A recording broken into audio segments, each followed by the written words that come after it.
Okay, so as mentioned, I'm Chandra Easton, and it's myself and Zachary, and we'll be talking about using the foundations of esoteric and also mundane astrology.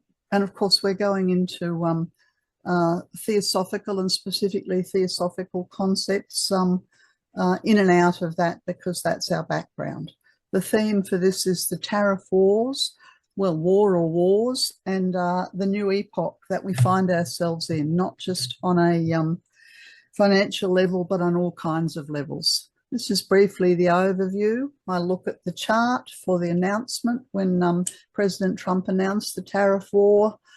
I'll give you a little bit of an overview of what I've gleaned from listening to Yanis Varoufakis of talking about cloud capital, and we'll watch a 6-minute section of that video and try and sort of look at that in terms of this restructure of the world economy and what on earth is going on. What is the end game?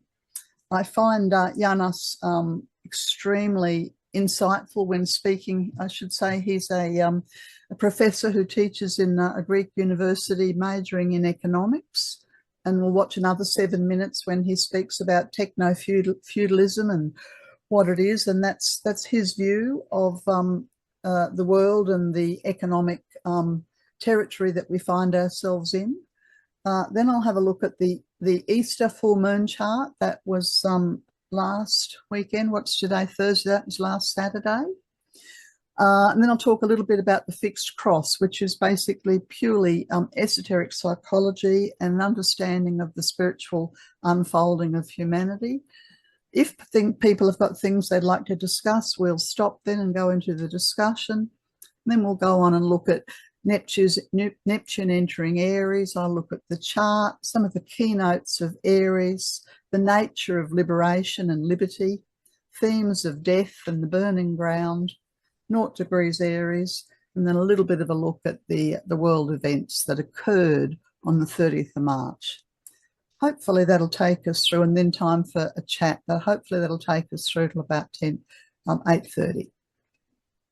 So on the 2nd of April, 2025, President Trump announced his global tariffs. So as an astrologer, the first thing that we do is have a look, gone back to that, have a look and see what, sorry, don't mind me. I'm having trouble with the controls here. That's all right. So we have a look at the chart. Now, this was 9:20 p.m. In Washington. And the first thing that I really would like to point out is this elevated Mars up the top here. Yeah. Now, the planet Mars, and it's sitting, and the reason why the Mars is so important is because that is the 9th house in the chart. And please, Zachary, feel free to tell us your thoughts at any point. That's the 9th house in the chart, and it's got a great deal to do with international trade. So when there's an announcement associated with international trade, that's the first place that an astrologer will look, is the 9th house. And what we find there is a non-sacred planet that doesn't function very well in Cancer. Now, when Mars is in Cancer, we have a tendency for selfishness and a tendency for actions based on emotional needs. But that's not a very good flag to see in the chart. And then if you follow that, you'll see the red lines. These are the squares. And astrology is very much based on numbers. And Mars is sitting in that 24th degree of Cancer. And the red line takes us down to Chiron, 23 degrees Aries. Now, we talked about this Mars-Chiron square a great deal when we spoke a couple of weeks ago about the earth changes and how it's got a great deal to do with the big earthquakes and the volcanoes that are going off. But here we have a volcanic eruption in the world trade, that's the 9th house, that is based on emotional or nationalistic needs, that's the way I would interpret it, that is potentially going to trigger a crisis, that's the planet Chiron, for the individuals in their day-to-day life. So that's not very hopeful at all. Yes, and then I suppose the other thing to notice, there's a few things to notice. If you look at these two planets here, that's the moon, pretty close to Jupiter in Gemini in the eighth house. Now, the eighth house is to do with shared money. Now, on an individual's level, that can be you and your bank manager or you and your partner. You know, it's anyone that you share money with. So I look at this and I say, well, what are the shared portfolios? And who gains? And I have to ask who gains because I see the blue line and the green lines that form a kite. You see the big blue triangle? That's the air grand trine going down to the green. That's a kite, yeah, that takes us over to Aries. So clearly there will be some gain. Is this gain some of the countries that are involved? It doesn't appear to be that way. Is the gain all in America's pocket? Well, we don't know yet. We'll have to wait and see. Is the gain associated with collaboration of, let's say, the European nations or any other nations who start to say, well, if we can't rely upon America and you know, the American dollar, and we can't trust Trump's policies anymore, do we need new alliances? So it's possible that this Gemini energy is the creation or the reliance or the fallback of new alliances or new networks.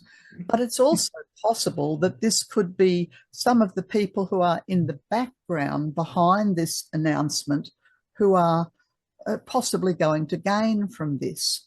So when I look at the chart, I see a crisis and blood in the water and nationalism and emotional matters and very insular matters impacting the planet.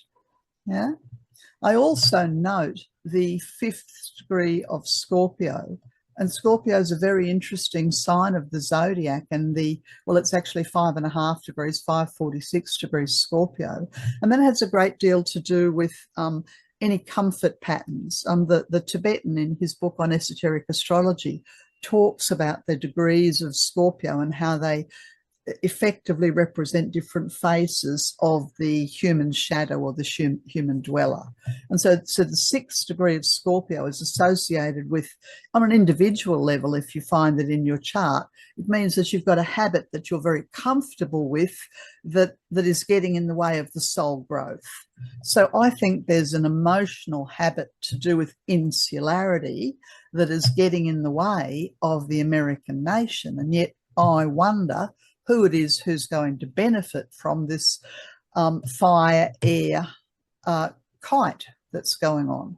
The other thing that I do find very interesting, and of course Chiron's not that far from the descendant, and this is traditionally the blind spot in the chart. When Chiron sits there, there's often a crisis that sneaks up on us and sideswipes us and we haven't realized it's there. So I don't know whether there's a crisis that will be generated that the Trump administration wasn't aware of, or whether that's part of the plan. Another thing that bothers me greatly about this chart is the position of Pluto. Pluto moved into Aquarius a bit more than a year ago, and it's got a great deal to do with the movement of technology and the expansion of space, and a great deal to do with technocracy on all sorts of levels in the digital world. And it's buried in the chart, pretty close to the bottom of the chart, the IC. Now, if that was in an individual's chart, I'd probably say to them something along the lines of maybe they'd had very deep, powerful issues that impacted them in their teenage years that they would have to deal with, because it's a bit like an aspect of the shadow self, the personality, the dweller, that's buried, that's going to erupt and create chaos unless it's dealt with. And the reason I talk about the chaos is because of this square to the ascendant. You know, now Pluto square the ascendant, it could simply mean that this is the end of one era globally on a financial level and the beginning of a new one, which will benefit a whole lot of people, clearly with the big grand trine and all the sextiles, but will create blood in the water and pain and suffering and strife for others. And of course, we have to wait and see what happens. But you know, there are difficult things. There's no doubt about that. And if you look further, you notice the dotted red lines. This is a semi-square from the Leo midheaven. Now, President Trump has a very strong Leo personality, larger than life. Yeah. And yet, when you have a semi-square, then there are habits that are associated with power or control that are impacting either the individual or others. And if you notice the dotted lines, it creates a pattern called a hard rectangle. And it goes a square and a half down here to Venus, and a semi-square across to the IC, and a square and a half up to the past life point or the group point. So I look at that and I say, okay, there are financial matters. Now that's what we refer to as a hard rectangle. And a pattern like that will mean that there are issues to do with power or control.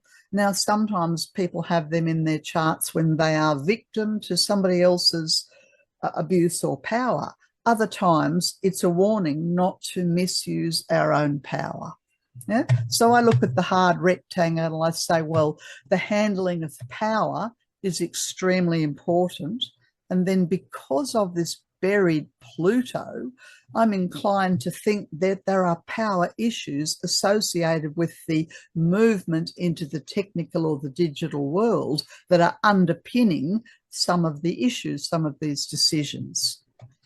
Clearly, the decisions that are made associated with the global tariff are extremely important. There's the planet Venus that's got a great deal to do with finances and money on a material level, right next to Saturn and right next to the destiny point. So this kind of says, whatever decisions are made, let them be for the benefit of humanity as a whole, not for the benefit of the few who have the power or the control over others. Yeah, I wonder if Zachary's got any things he'd like to say about this chart before I continue on. I'm a little more optimistic about the chart than Chandra appears to be. Starting with Mars, yes, Mars is in a critical position in the sign of Cancer, where it is very poorly placed, and it does indicate a certain emotional entanglement or emotional shell or cocoon surrounding various decisions. But Mars is very well aspected in this horoscope. Aside from the square to Chiron, Mars is forming a 60-degree angle, a sextile to Uranus at 24 degrees of Taurus. And Mars is in trine aspect both to Saturn and Venus, and also Mercury down there. So my interpretation is that despite the emotional elements which impact negatively on the Mars in the ninth house, I think the ultimate result will be a very positive one. That's just reading it astrologically. And I also like the fact that there's a Moon-Jupiter conjunction in the eighth house, which is basically management. Or in astrology, it indicates management of other people's resources. And I look upon that with a very positive view. And also that particular conjunction is in sextile, 60-degree aspect to Sun at 13 degrees Aries. So I am a little bit, I guess, more positive about the ultimate result from all what we're hearing. And of course, I think the problem is the elephant in the room, as usual, is we're being presented with certain information courtesy of the mainstream media and courtesy of the Trump administration. But I think probably the real action is happening behind closed doors, and we're not being told exactly what's going on. That may be because of the strong Piscean element in the horoscope. 3 planets plus a north node in Pisces. And it's interesting that Venus in this horoscope is ruler of the 12th house, the Libra on the cusp of the 12th. So I think there's a lot of stuff that's hidden which we don't have access to at this point in time. But I think experts like Yanis Varoufakis can probably explain that. And as Chadha mentioned, she'll be presenting 2 of his videos. And I think once we see those videos or parts of the videos, we'll get a much better understanding, a much clearer picture of actually what Trump is trying to achieve. Yes, I mean, Zachary's right, is that there are a lot of very positive things in the chart, but I just wonder who benefits from the positivity. And as I said, the angular Chiron bothers me, the 6th degree of Scorpio, the hard rectangle, and this very buried Pluto, which tells me there are power issues at play. Anyway, we shall continue. So what I have on this page here is just a few of the things that jumped out to me. Now, I'm just using a few bits of Yanis talking. They're long videos, but he talked about the fact that the tariffs were there to extract concessions. And as I've understood it, he said Trump's particularly focused upon getting concessions from Europe and concessions from Asia. And he talks a lot in the video about the devaluation of the dollar, but also keeping the US currency as the primary world currency. The privilege that is there from the US dollar being the global standard. He does mention, or maybe that's me that's put that in, the coercion. That's probably my interpretation, where I've put bullying tactics or coercion.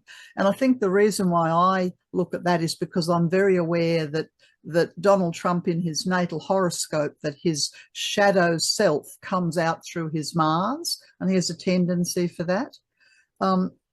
Yanis goes on, and possibly not in the section that we're going to watch, but he talks about how it's leverage to force nations to purchase the US bonds, and then to keep things circulating to prop up the American economy. And he mentions cryptocurrency, which got my ears pricked up because of Pluto in Aquarius. So the talk, and this was a talk from the 11th of April. So what are we today? The 17th, about a week ago. And I think it's great to watch the whole talk, but we're just going to watch the first sort of 5.5 minutes. Okay, so you should be able to see that now. So we're starting from 3.5 minutes in, and it goes for 36 minutes. And I just decided to play up till just before 9 minutes. And I've got the little captions on. Oh, hang on a second. What's going on there? With some hard-nosed economics at the background. So let us not focus too much on the third-rate Hollywood, and let's focus far more on what is really at stake. And what is at stake is not the tariffs. He's using the tariffs as a weapon by which to extract concessions from Europe and from Asia, primarily. Concessions on another front, and that other front is the value of the dollar. Allow me to go straight to the essence of it. He wants to devalue the dollar, but he doesn't want you and me to turn from the dollar as a reserve currency, as the currency of the global trading system, to another currency. So he wants his cake and he wants to eat it. He wants to devalue the dollar, and he wants us not to buy €1 or euros with it. This is the delicate strategy, what his team is trying to execute. Whether it will succeed or not is another matter. So does that mean that he will go easy on the tariffs in real life, or does that mean he will continue to pursue them until other currencies are allowed to appreciate against the dollar? It's no question of being allowed. Look, the Japanese have $1,200 billion stashed away. The Europeans have about $1,000 billion stashed away. The Chinese have $4,500 billion stashed away. Because this is what happens when the United States, since the early 1970s, is in permanent deficit with the rest of the world. The rest of the world produces exports, the Americans consume them. The foreign capitalists receive dollars and they hoard a lot of it, and much of it goes back to New York, and they buy American debt, they buy real estate in Miami and Manhattan and so on. This is how the world has been functioning since the 1970s. And what Trump now says is that you will need, this is what he said, telling us, the foreigners, not you and me maybe, because we don't have those millions of dollars in our accounts, but to those who do have them, you're going to have to get rid of many of your dollars, sell them, buy things that I will tell you what to buy, and I'll come back to that if you want. Right. But you shouldn't buy the Chinese currency, you shouldn't buy the European currency, because I do not want anybody to usurp the dominant, the exorbitant privilege of the US dollar. So she is putting these tariffs out there, blanket attack on everyone with these tariffs, which he calls reciprocal. They're nothing of the sort. We know the formula that he used in order to calculate them. There is not much utility that is had from studying it. Yanis, can we take each one of us and say, I want this from you? You mentioned the formula, Yanis. Can we take a very close and nerdy look at that? And a lot of viewers will turn off at this point, but let's get into it quite a bit, okay? So from looking at how he's worked out his reciprocal tariffs, it appears that they've come up with these tariffs by dividing the trade deficit with each country by the amount they import from each country. So in the case of Vietnam, for example, $123.5 billion divided by 136.6 billion, which equals 0.9 or 90%. So they conclude, the Americans, that Vietnam is hitting America with 90% tariffs. So you're saying that's not a fair formula? Well, look, they're not even concluding that. They say that they're concluding that. What they're saying is this: if you are running a trade surplus in relation to the United States, we're going to take this trade surplus as our guide into how much we're going to hit you over the head with a blunt tariff. This is what they're saying. And once they do this to everyone, then they will go to Vietnam, they will go to the European Union, they will go to Britain, and they will go to Turkey, they will go to Indonesia and say, okay, now, all right, if you want us to slash this tariff, this is what's from you. And they will demand different things from different people. So from the Japanese, who have, as I said, $1.2 trillion stashed away, they will demand that most of that money is being spent on purchasing long-term American debt, or crypto for that matter, especially stable coins that are linked to the US dollar. So the dollars got sold, the dollar value down, American exports become more competitive, and at the same time, the dollars that were stashed away by the Japanese will be used in order to buy things that are connected to the dollar system. This is what they will do with Japan. With the Germans, they will do something completely different. To the German government, what Navarro and the rest and Besant are going to say is, don't you dare stop BASF and Siemens and BMW and Volkswagen from relocating their factories to the United States. German industry is already doing it. They are in the process of relocating to the United States. They had been even before Trump was re-elected. But, this will be the quid pro quo. You let your capital flee from Germany to New Mexico, to Texas, to wherever, and we will consider reducing the tariffs. That is the plan.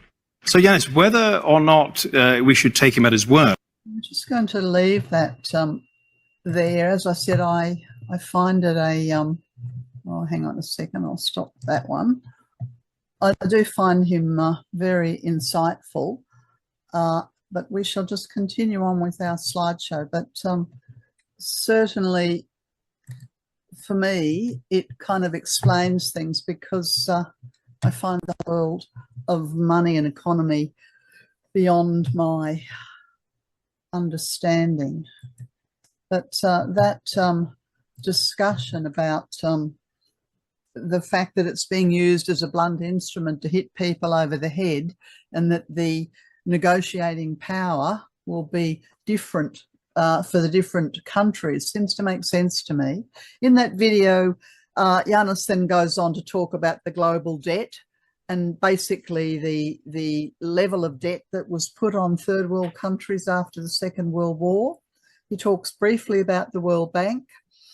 He talks about the Chinese government and how they have their digital currency, and so much more. But let's continue on. So as I understand it, part of this new world that we find ourselves in, with Pluto going into Aquarius and Neptune going into Aries, right at the time of this restructure, indicates that this is a long-standing global economic restructure. I think it was Giannis who's referred to it as a trade, or I call it a tech war. And he basically says, really, it's between the US and China. And obviously, the new global alliances that are being set up, and we can see that through the kite in the chart, the sextiles and the trines, there'll be a lot of very positive alliances. And I just pray that the alliances benefit ordinary people rather than the billionaires. Okay, now I haven't looked at it closely enough, but I know there was a bit of a backflip, and that was apparently to do with the US bond market going down, and that's when Trump sort of backpedaled on, I think it was his threats with China to do with 100% and 125% and whatever. Yeah, so it's a game that we really are only seeing a tiny portion of. But as I understand it, US wants dominance, and it's doing it via protectionism. And to me, that's that Mars in Cancer. And it's not a very good placement, that Mars in Cancer, because you tend to look after yourself and your family and to hell with everybody else. Now, it's possibly in that video or another one that I've watched, one of the things that Giannis mentioned that I found very interesting was that he said that there were two barrels to Trump's gun, or Trump's, you know, like the first shoe's been dropped, and that's the tariff stranglehold. And then he goes on to say, and this is what we have to wait and see if Giannis is true in his estimation, that there will be obscene tax cuts for the billionaires.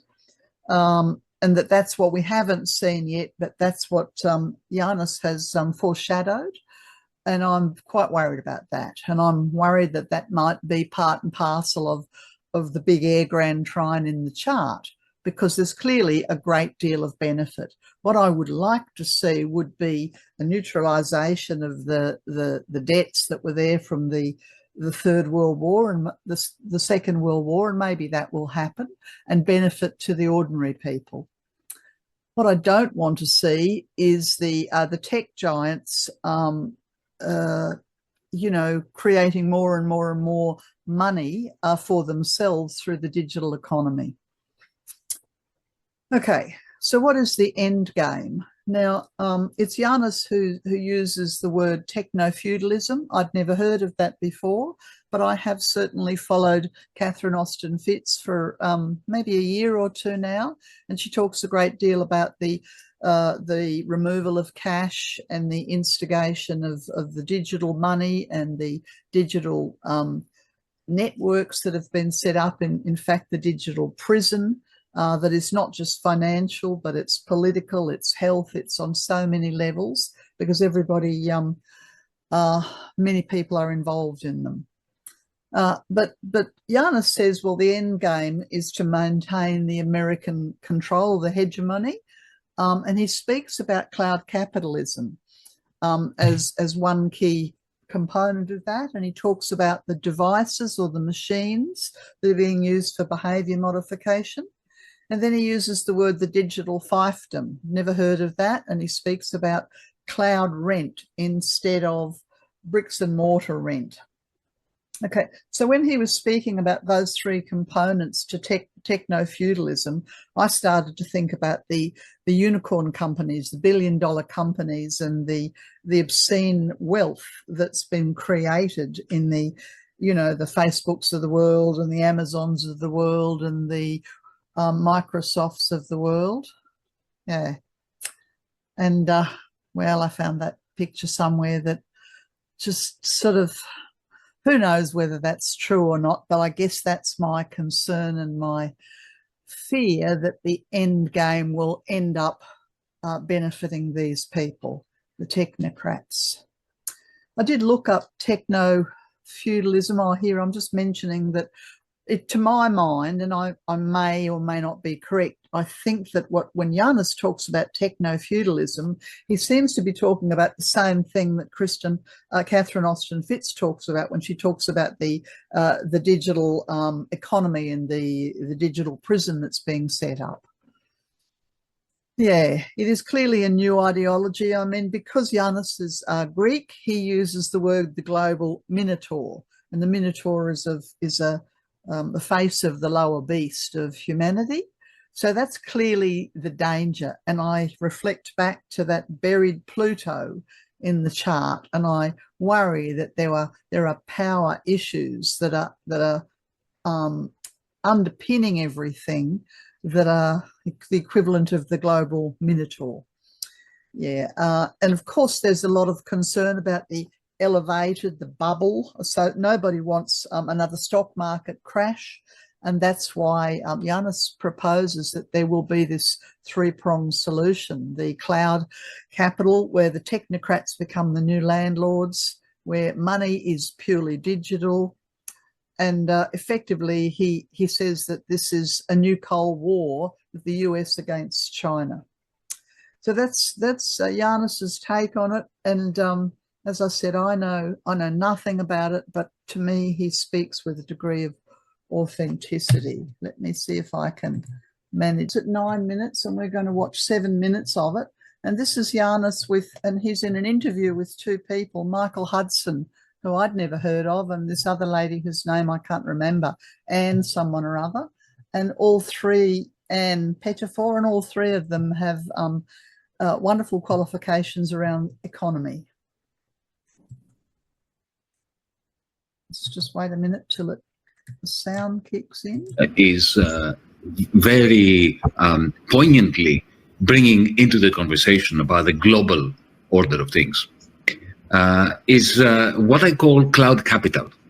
So you can have an industrial robot, which is very technologically advanced, it uses information technology and algorithms and so on to assemble Teslas, right? You can have OpenAI, which produces a standard service in a standard capitalist model. But what lives in here? What lives in here? In Google, in Facebook, in Meta, in X, in all these platforms. This is not just information technology. We get it wrong. It's a new form of capital, because every form of capital we've had up until now, since we created the first tool to the all singing, all dancing industrial robots that assemble Teslas, they've been produced means of production. That's what capital was. With this, we had a mutation of capital. For the first time, oops, sorry.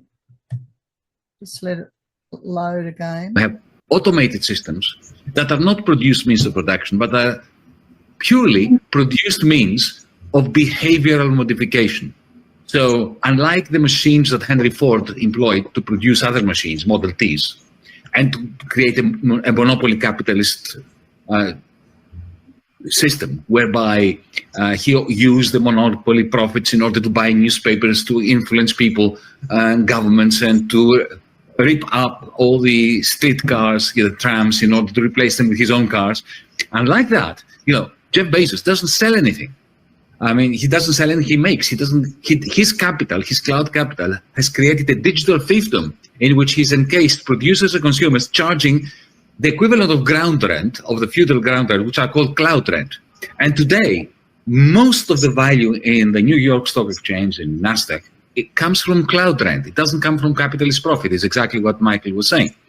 So when you saw this cabal of Bezos and Peter Thiel and Elon Musk and and Tim from Apple and all these nice boys around Trump during his inauguration, I would call it a coronation this time around.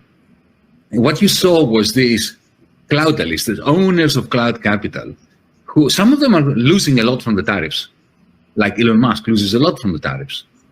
They don't like the tariffs. But what they see in Trump is the gateway towards the complete political domination of this new form of capital, cloud capital. We all suffered for decades now the neoliberalism. Friedman, Hayek's return and domination of economics, as both of you and Michael know very well. Well, for me, neoliberalism, I mean, methodologically, from an economic point of view, from a philosophical point of view, was completely bunk and not even interesting. What made it interesting was that it was the ideology which was necessary for the emancipation of financial capital after the end of Bretton Woods. To unshackle the bankers from the shackles of the Bretton Woods system, of the war economy, of the New Deal, they needed an ideology. And that was liberalism. Today, there is the unshackling of cloud capital.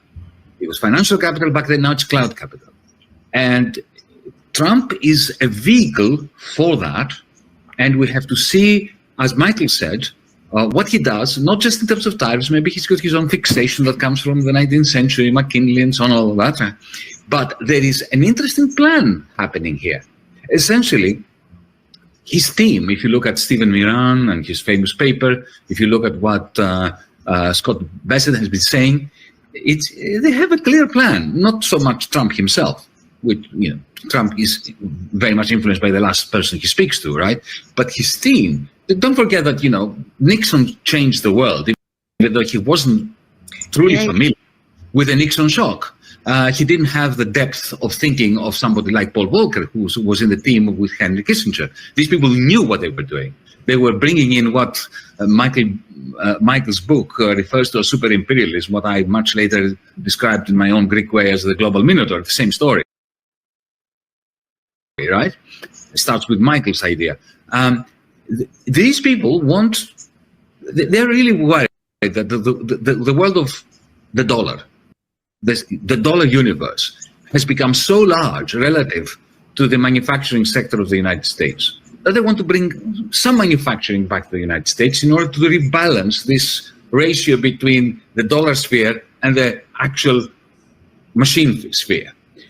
They are worried about the possibility that the dollar bubble will burst. I'm not saying that they are right to worry about this or not, but they are worried. And for them, what is going to give the next impetus, in the same way that in the 70s and 80s, it was financial capital that gave the financialized world, whereby essentially the rest of the world was selling stuff to the United States and also sending the dollars that they were getting paid with back to the United States in order to recycle them through Wall Street. Now it's the rise of cloud capital and the seamless merging of three things. Cloud capital, what lives in here, like Google and X and all that. Okay, digital payment systems, like stable coins. This goes hand in hand with the project of dividing the dollar without the one or the euro taking precedence. Because if you make the Japanese sell some of their $1.2 trillion of savings and buy Tether, US dollar linked crypto, you have increased the supply of dollars, you've brought the value of the dollar down, but that money goes into what? American long-term debt, because the Tether, the company, if you give them more dollars for their Tether coins, they will invest in 30-year long US treasuries. So this is the plan. But the real driver of extractive power on behalf of the super ruling class of this super imperialist new vision by the Trumpists is cloud capital. Yeah. And they are going to have a serious run for the money by the Chinese cloud capital, which is already seamlessly interwoven with Chinese finance and the digital currency of the Central Bank of China. That, I think, is the reason why the Trumpists began the new Cold War against China, because they see the clear and present danger from this merging of cloud capital and finance into what I call cloud finance. Wow, that's fascinating. Okay, so I also find that very fascinating, and to me it fills in so many questions that I have, and it doesn't necessarily tell us what will happen, but it helps me to understand what's going on.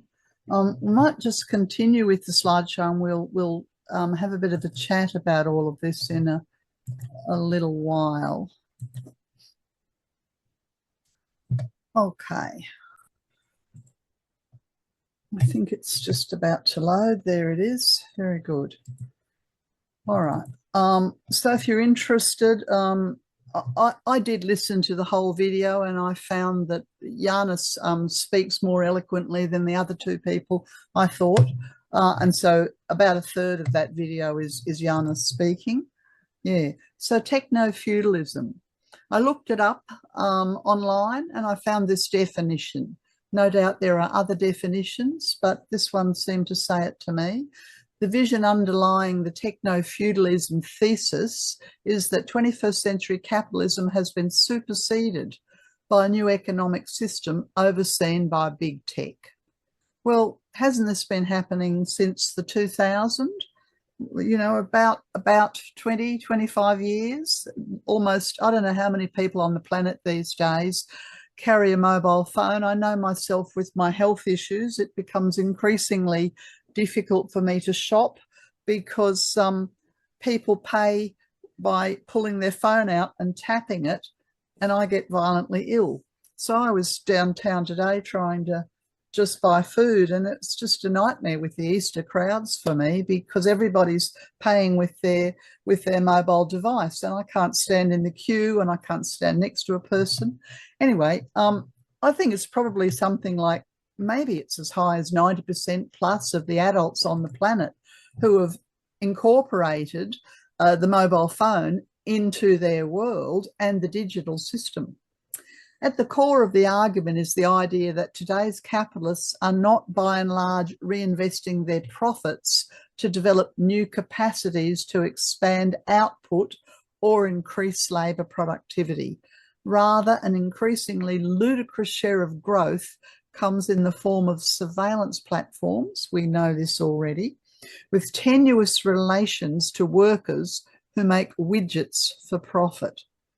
I think Giannis was saying that. Well, they're not actually making things to export, you know? They're and increasingly, I mean, 30 years ago, if you wanted a piece of music, you'd buy a CD.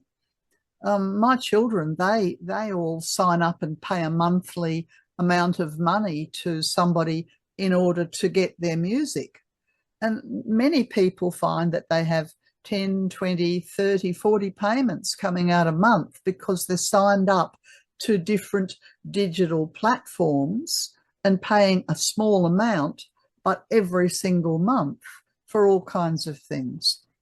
And of course, the downside of it is that these are surveillance platforms. And I know that one of the latest things to come about in Australia are the smart trolleys that are being wheeled out in the capital cities so that you won't even need to go to the counter to put your groceries through the counter, because all you have to do is put your item of food into the trolley and it scans it wirelessly as you load it in the trolley.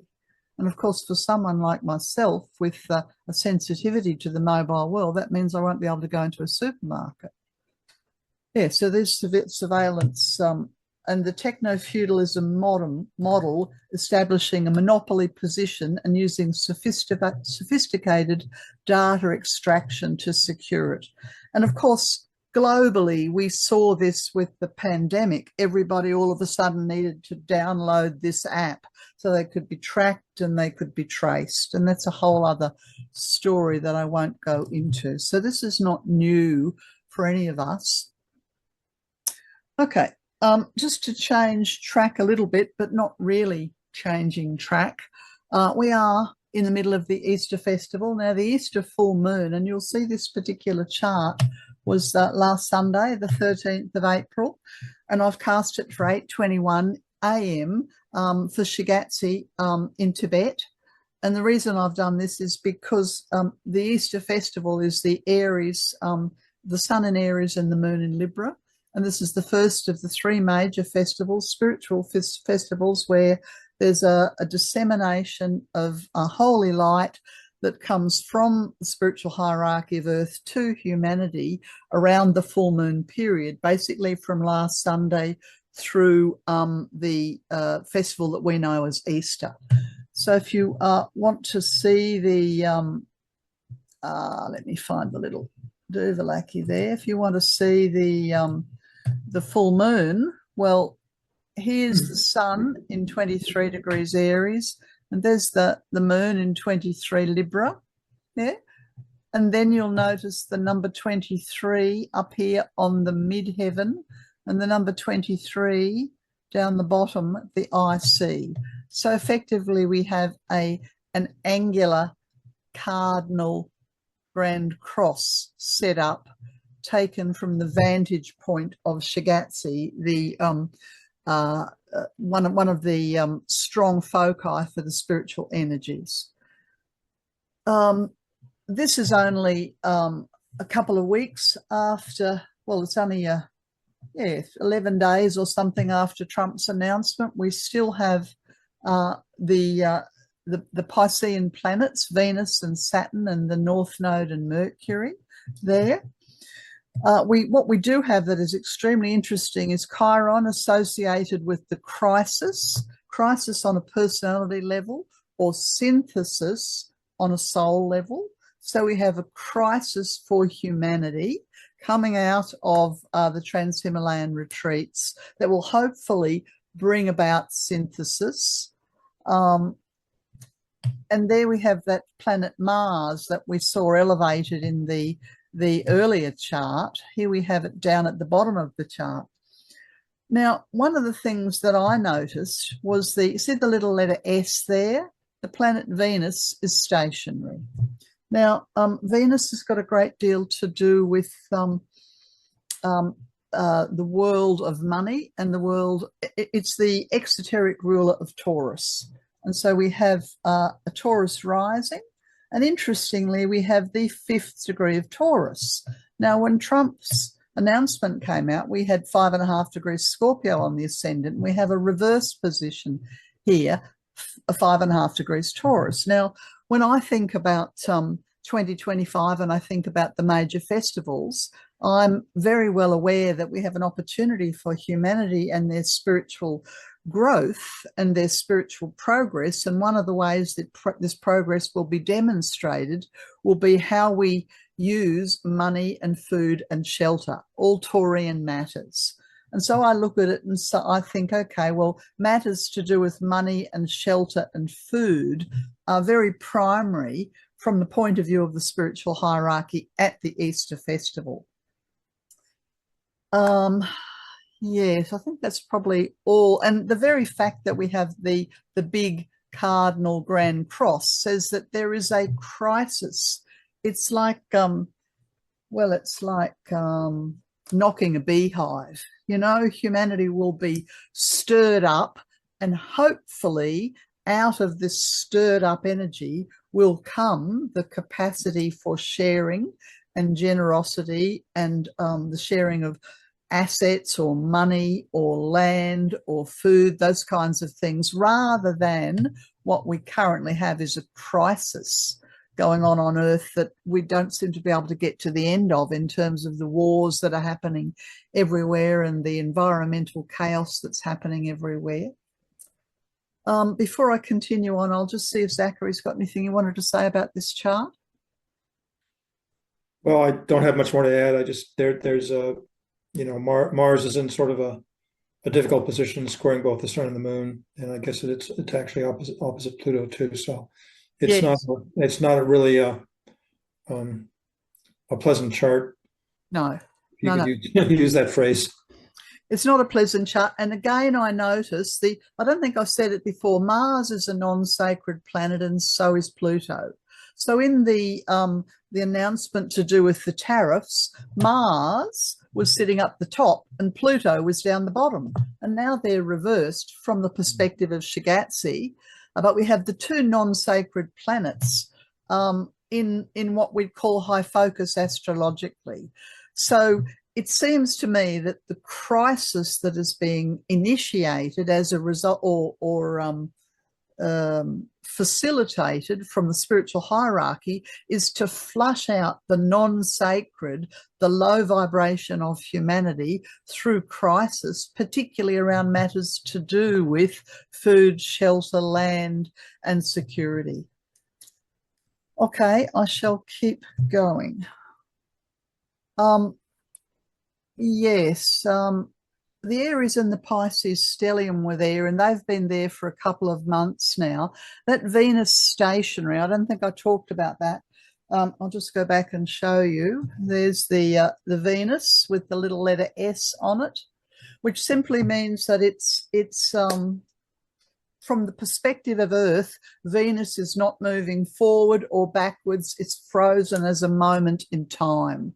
So astrologers do find a stationary planet very interesting because it's a planet in the chart that's kind of screaming, look at me.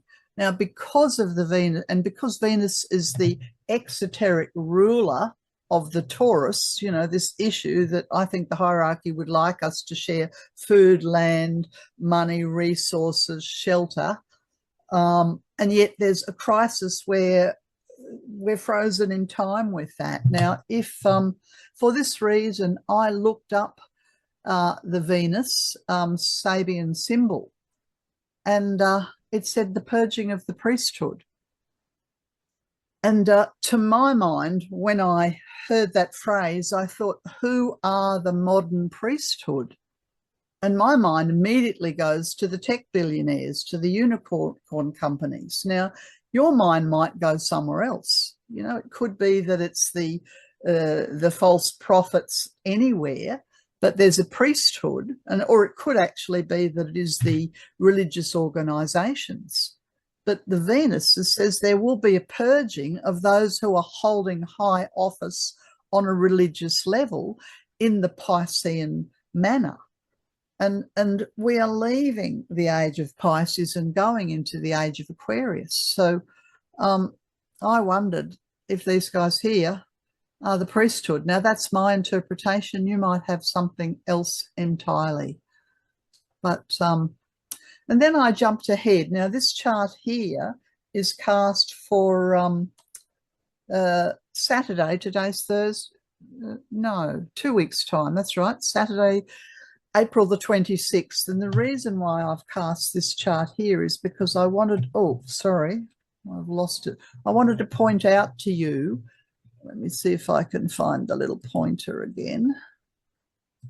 I wanted to point out to you the fact that Mars up there in 4 degrees Leo is directly opposite Pluto.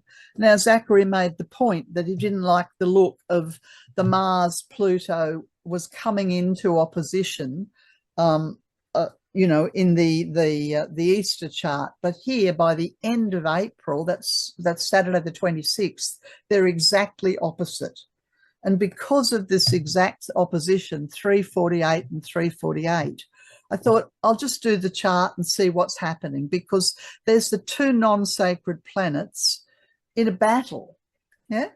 So we could hypothesize that around that last weekend in April, a whole lot of things are going to come to a head on the planet.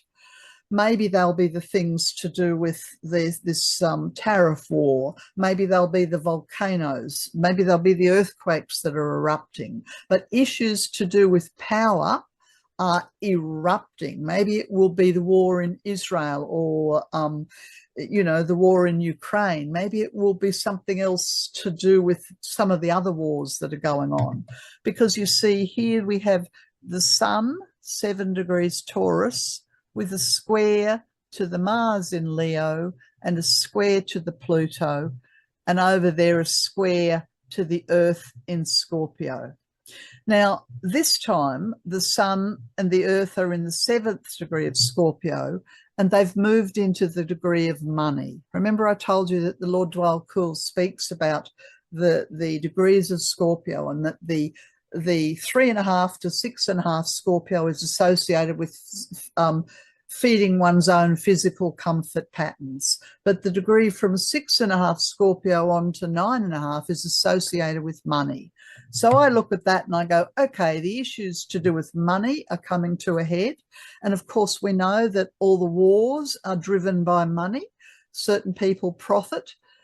Yeah, so there's a money component, but it's an extremely volatile date. So I just want you to keep that date, the last weekend in April, in mind, because we could expect a great deal of things to come to the fore at that time. And I did cast this chart for Washington. Yeah, okay, I think I might leave that there and continue on. Oh yes, before I do, let me talk a little bit about the fixed signs of the zodiac. So the fixed signs of the zodiac are Leo, Scorpio, Aquarius, and Taurus. And this issue that's happening at the end, and in actual fact, it's halfway between the spiritual festival of Easter and the spiritual festival of Vesak. Yeah, so it's probably, there's the new moon. It's not quite the new moon. So esoterically, this chart is an opportunity for the spiritual aspirants of the world to be able to break free and move forward onto the fixed cross. So I'll talk a little bit about the fixed cross, and this is a big subject, so I'm only going to really just touch upon it. But broadly speaking, of the 4 signs of the fixed cross, the first one being Taurus. Taurus is associated with spiritual aspirants when it's on one turn of the spiral, and further on, it's associated with enlightenment. But from the point of view of ordinary humanity, the Taurian energy is speaking to the spiritual aspirants of the world, saying, okay, are you ready to let go of the past and move forward? That's just another diagram. You'll see here the yellow square is the fixed square of Taurus, Leo, Scorpio, and Aquarius, and the others are the cardinal and the mutable crosses. The sign of Leo, the lion, yeah, which incidentally Donald Trump has as his Mars and his ascendant, for every nation or every individual who has Leo prominent, there's an opportunity for expansion of the heart and spiritual growth. So I look at that chart between the Easter festival and the Vesak and say we have an opportunity for expansion of consciousness for the spiritual aspirants of the world. And then the sign of Scorpio, which was also in that chart, is esoterically associated with a reversal of the wheel, or what we call rather than looking at life from the personal perspective, look at life through the eyes of the soul, where you reverse your orientation. Instead of putting yourself first, like the Mars and Cancer of that Tariff chart, you put other people first. So that's a reversal of values to go from selfishness to unselfishness. And the sign of Aquarius is generally associated either with the spiritual aspirant like Taurus, but it's also associated on a higher turn of the spiral with a higher disciple.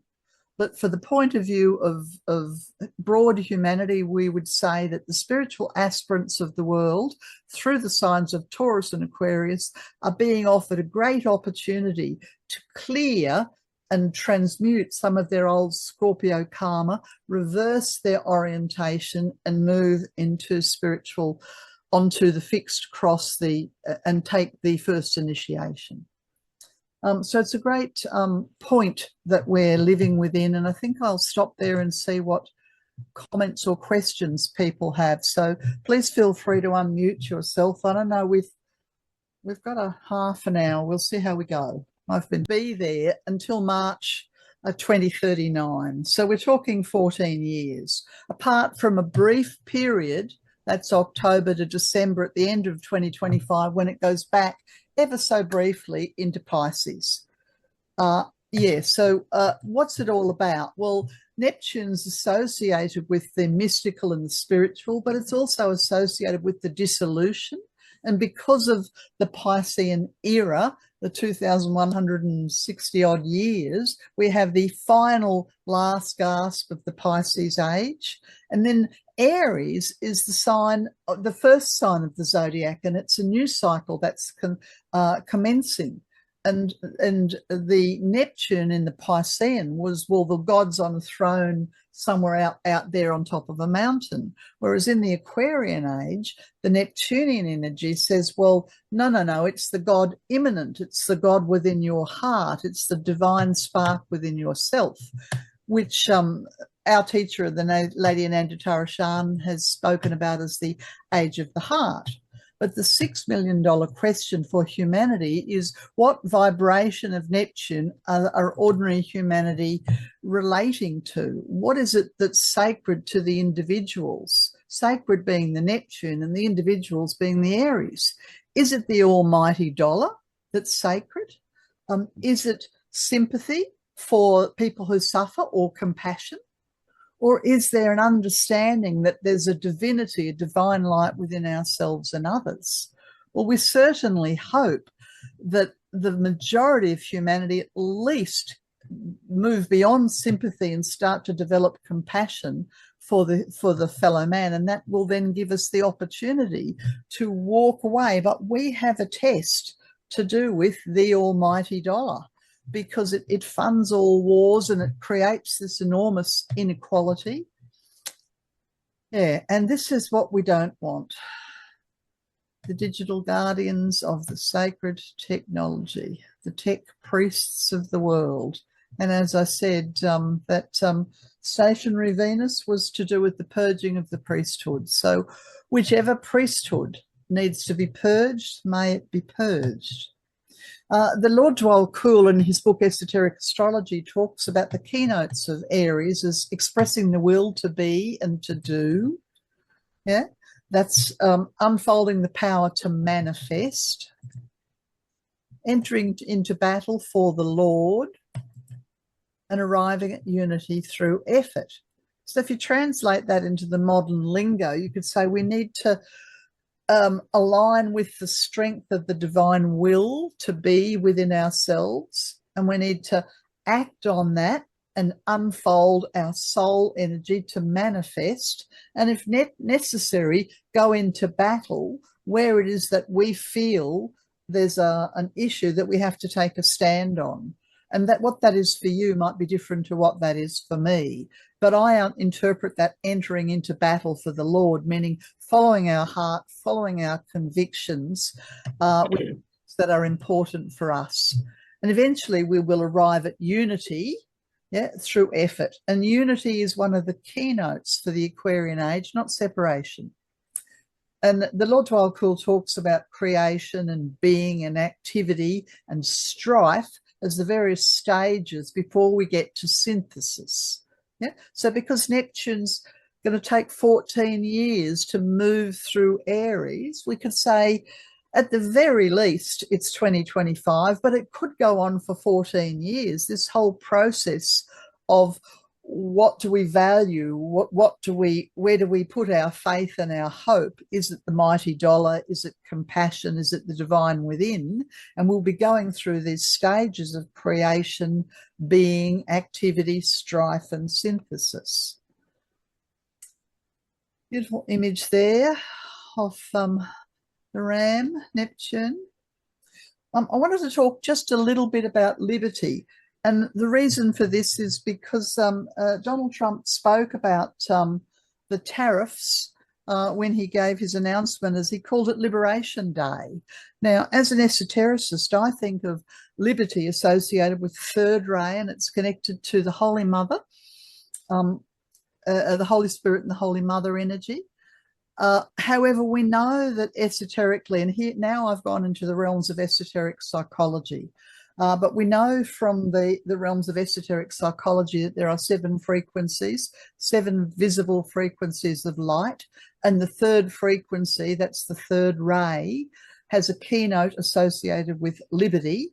But on a soul level, liberty is the capacity, from my understanding, to respect the free will of the individuals, whereas on a lower vibration level, unfortunately, the third ray has a great deal to do with commerce and money, and particularly gold. So when I heard Donald Trump talking about the day of liberation, I thought, well, are we liberating the US's economy? Are we doing things that will liberate humans on a soul level? Yeah. And there are themes that go with this energy of liberty and also Aries, and of course recreation is one of them. But we want human birth, not digital or technocratic. We don't want the the evolution of the human species to be overtaken by genetic programming.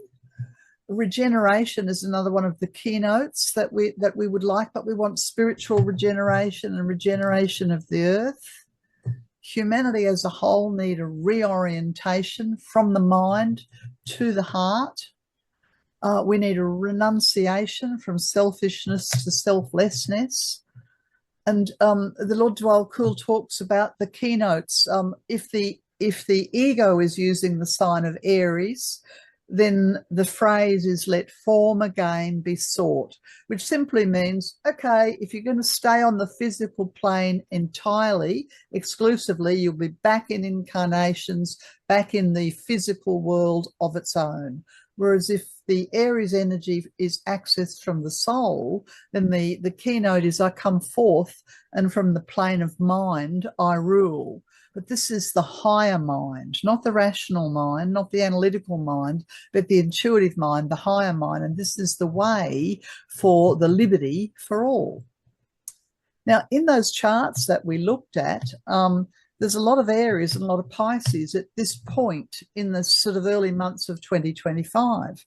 An esoteric astrologer tells us that there are 3 signs of the zodiac that are associated with death. And Aries is one of the signs associated with death. And Neptune's there for 14 years. Scorpio is another of the signs associated with death. And every year in the October-November period, we have a Scorpio period. And the other sign that's associated with death is Pisces. So I look at that chart and I think there are 8 planets and the North Node at the moment on the 30th of March in Aries and Pisces. So it's filled with the death of the old and the birth of the new. And to my mind, this is an opportunity for humanity to be released from what we call the mutable cross. That's the Pisces is a mutable sign. And the mutable cross is associated with the thrall of matter or the worldly matter entirely. So I think that we have a great spiritual opportunity for the spiritual aspirants of Earth to move on from the way they have been living in this lifetime or past lives and transfer to the fixed cross, which is associated with the fixed signs of the zodiac, which is very dominant at the end of April.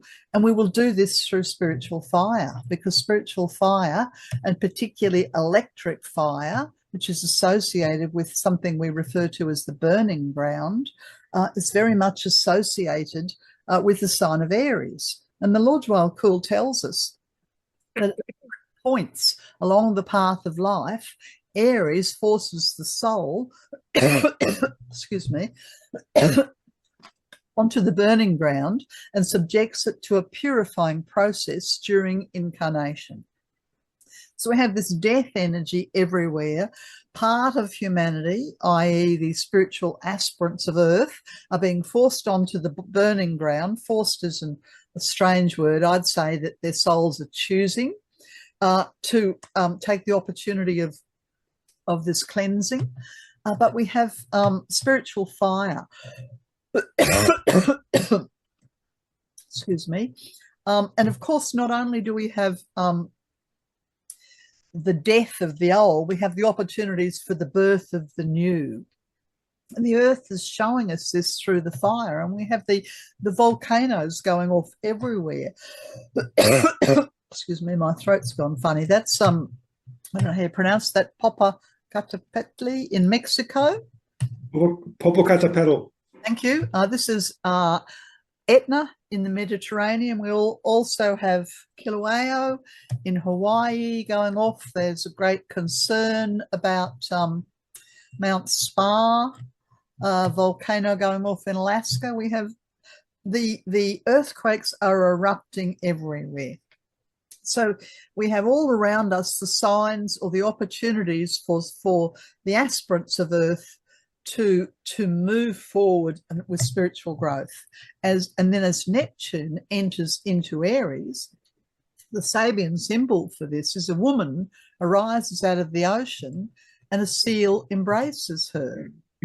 Now, what do you make of that might be different to what I make of it. But I think, okay, well, what's the Selkie? The Selkie's kind of half human, half creature of the ocean. Is that a myth for the soul? Is the woman arising humanity? Is the ocean the astral realm, the Neptunian realm? And is the embrace this call to unity of the soul? But this keynote is associated with the birthing of this new epoch as Neptune goes into Aries. And that's just an actual statue. I think it's in the Faroe Isles, because the Selkie is very prominent in the mythology of the Nordic people. Yeah, very, very prominent. We're getting towards the end of our talk here. This is the chart for Neptune entering Aries. As I said, it was the 30th of March, a couple of weeks ago. And again, we have, and I've done it again from Shigatse, the Trans-Himalayan, well, certainly the home of at least a few of the significant masters of the holy ones. And again, we have a very elevated Mars. So I would say the focus with this new epoch that's begun from the hierarchy's perspective is for the dweller, the shadow, the ego, and particularly the nationalistic, emotional nature of the Mars in Cancer to be dealt with, because that's that Mars-Chiron square. It's been connected to the earthquakes and the volcanoes and the new Tariff war and all of that. Yes, there's the planet Neptune sitting in the hidden position. Now, for many people on Earth, the spiritual dimensions of life are simply hidden. They've been lost. They've disappeared in shopping or other forms of addictive behavior, whatever it is. But we need to reclaim our Neptune, reclaim the God immanent, the Christ itself within the heart. Because of all the retrograde planets, the Mercury, the Venus on the North Node there, and the Saturn, we need to do a long, hard look at ourselves. That's all the retrograde energies, to say, well, what is it about a life as we have been living it that we can take forward? We need to embrace the moon Chiron and say, okay, let's see the crises on Earth as an opportunity for healing, an opportunity for synthesis, an opportunity for holism. And we have wonderful aspects to the planet Uranus here, which is supporting the Mars, and down here throwing a supportive sextile to Neptune, to Mercury, and to Venus. So the planet Uranus, the opportunity to seize the moment and to bring about change and to put the change into action that we need to make, it's everywhere. We all have that at the moment. And then I just listed, I'm almost finished here now, I just listed a few of the events, the big global events that actually occurred right on the 30th of March. And the reason I did this is because it may be that some of those issues are front and centre to 2025 and the years going ahead because of that 0 degrees Aries. And in brackets, you'll see who they relate to. So we had a Red Sea crisis, which ostensibly you'd say is really about Israel and Yemen, but really it's about Iran and Hezbollah and Israel and the USA. Apparently, the indirect talks between Iran and the USA were also begun that initiation process. And this is what we need to happen. If the USA can manage to negotiate something there with Iran, we may not end up in an out-and-out nuclear third world war, which clearly Israel would like. We're still in the stalemate. All the peace plans have either been thrown in the bin or ignored or frozen. So we're bogged down there. We had issues in the Persian Gulf because of the advanced missile systems, and they're concerned about the missiles being able to reach Israel. So it's kind of the same thing as the Red Sea. And we keep seeing the same names coming up. And these are the issues that humanity have to deal with. Iran and Israel and the US, Russia's mentioned there. We do have Denmark was drawn into the fight there, and what on earth that's about. Well, maybe that will be revealed down the track. But again, we have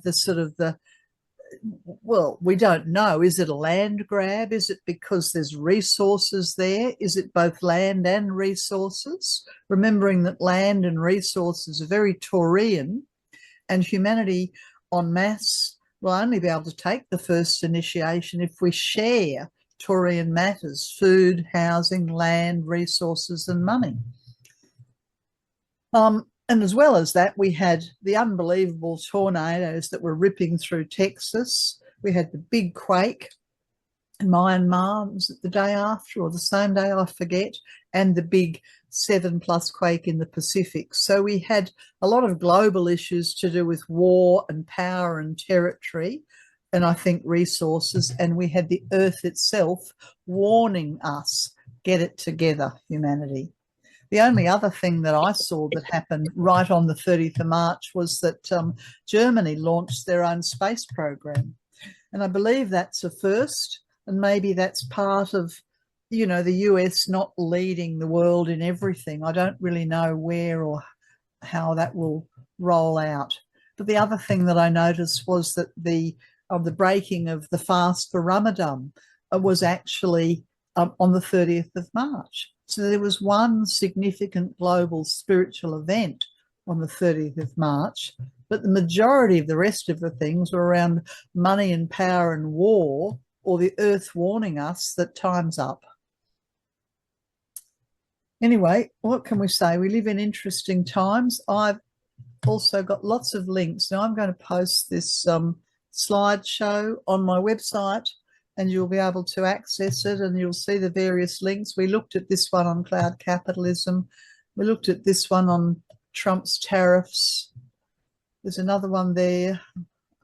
Here's another one. This was the interview, the radio interview that I heard today. Yeah. And there's a couple of things on my website if you're interested in the esoteric nature of the zodiac. I've got esoteric talks for all of the 12 signs, the archive for the last half a dozen meetings that we've had, and various things on the Earth's Great Change. And I talk a lot, but I think I'm finished now. So I'm interested to see what